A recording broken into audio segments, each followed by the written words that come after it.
अभियान का नाम जैसा हमने कहा दीपोत्सव, और ये खास तौर पर एनबीए मतलब न्यू बिजनेस एजेंट्स के लिए है। यस। और टाइमिंग ये देखिए, सिर्फ 1 अक्टूबर 2025 से 15 अक्टूबर 2025 तक। अरे, ये तो बस 15 दिन का मामला है। इतनी छोटी अवधि, कुछ खास वजह? हाँ, ये जो 15 दिन की छोटी अवधि है ना, यही सबसे पहले ध्यान खींचती है। ये साफ इशारा है कि ये बहुत ही फोकस्ड, एक कह सकते हैं तेज रफ्तार वाला अभियान है। एजेंटों के लिए ये एक स्प्रिंट रेस जैसा है, छोटी, तेज और इनाम सीधा फिनिश लाइन पर। अब दस्तावेज को देखें तो इनामों को 2 मेन कैटेगरीज में बांटा गया है।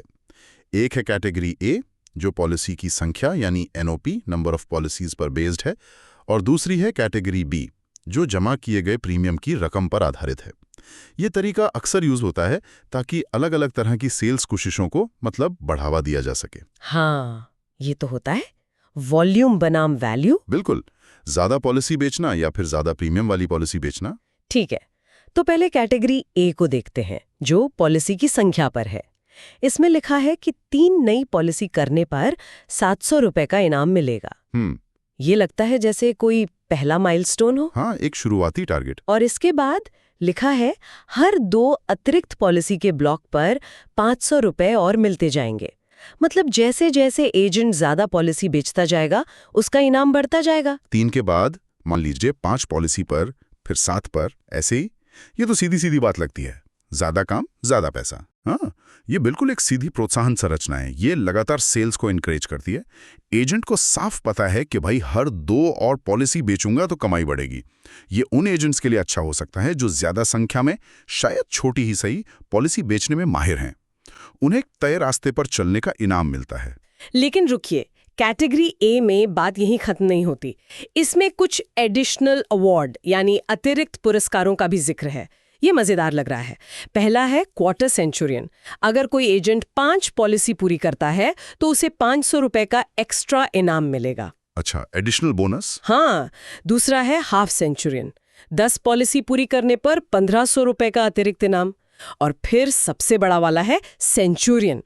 15 पॉलिसी पूरी करने पर सीधा 4000 रुपए का भारी भरकम एडिशनल बोनस। वाह, 4000 रुपए। हाँ, ये तो कमाल है। मतलब अगर कोई एजेंट वाकई दम लगाकर 15 दिन में 15 पॉलिसी बेच दे, तो उसे वो जो ब्लॉक वाला इनाम है, उसके ऊपर ये 4000 रुपए अलग से मिलेंगे। मतलब क्वार्टर सेंचुरियन, हाफ सेंचुरियन या सेंचुरियन के लिए योग्य होने के लिए हर पॉलिसी का मिनिमम इंस्टॉलमेंट प्रीमियम 2000 रुपए होना चाहिए। ओहो, अच्छा, 2000 रुपए मिनिमम प्रीमियम। जी, हालांकि इसमें एक छूट भी दी गई है। अगर कस्टमर पेमेंट के लिए ई-नैच या NSCH का इस्तेमाल करता है, मतलब बैंक अकाउंट से ऑटोमेटिक किस्त कटने वाली सुविधा लेता है, तो ये मिनिमम प्रीमियम की शर्त 1000 रुपए हो जाती है। एक और शर्त है जो टाइम से जुड़ी है। एजेंट को ये जो टारगेट्स हैं, क्वार्टर सेंचुरियन, हाफ सेंचुरियन या सेंचुरियन बनने का, ये 15 अक्टूबर 2025 तक यानी अभियान के आखिरी दिन तक पूरा करना होगा। कैटेगरी बी पर आते हैं, जो प्रीमियम कलेक्शन पर बेस्ड है। इसमें भी 2 हिस्से दिख रहे हैं। हाँ, 2 तरह की प्रीमियम पर। पहला हिस्सा कहता है कि NSP के हर 20,000 रुपए के ब्लॉक पर 1000 रुपए का इनाम मिलेगा। यहाँ NSP का मतलब शायद नेट सेल्स प्रीमियम होगा, मतलब वो प्रीमियम जो रेगुलर किस्तों में आता है, जैसे सालाना, छमाही वगैरह। हाँ, आमतौर पर NSP का मतलब वही होता है, नेट सेल्स प्रीमियम, यानी रेगुलर प्रीमियम बिजनेस। और दूसरा हिस्सा SP के बारे में है।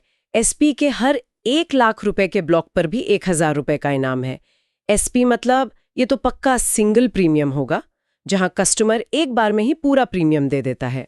जी हाँ, SP मतलब सिंगल प्रीमियम ही होता है, एक मुश्त प्रीमियम। इन दोनों का अलग अलग जिक्र ये दिखाता है कि अभियान दोनों तरह के बिजनेस को वैल्यू दे रहा है। यहीं पर ब्रैकेट में एक लाइन लिखी है, price of SP and NSP both are payable. इसका क्या मतलब निकाला जाए? क्या एजेंट को SP और NSP दोनों से जमा हुए प्रीमियम के लिए अलग अलग इनाम जुड़ेगा? हाँ, वो तो मैंने भी देखा है, बड़े बड़े अक्षरों में लिखा है, hire of categories A and B is payable.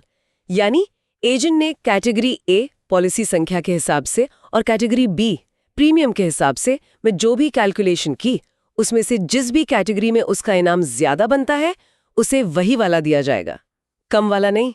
अरे वाह, ये तो एजेंटों के लिए शानदार बात है। बिल्कुल, ये इस अभियान की जान है कह सकते हैं। ये नियम एजेंटों को जबरदस्त फ्लेक्सिबिलिटी देता है। अगर कोई एजेंट ज्यादा पॉलिसी बेचने में माहिर है तो वो उस पर ध्यान दे सकता है। अगर कोई एजेंट बड़े प्रीमियम वाली पॉलिसी बेचने में अच्छा है तो वो उस पर फोकस कर सकता है। उन्हें ये चिंता करने की जरूरत नहीं कि उन्होंने गलत स्ट्रैटेजी चुन ली, क्योंकि आखिर में उन्हें दोनों तरीकों से कैलकुलेट करके जो भी बेहतर रिजल्ट होगा उसका फायदा मिलेगा। सही बात है। तो अगर हम इस सारी जानकारी को एक साथ रखें तो इस दीपोत्सव अभियान का निचोड़ क्या निकलता है?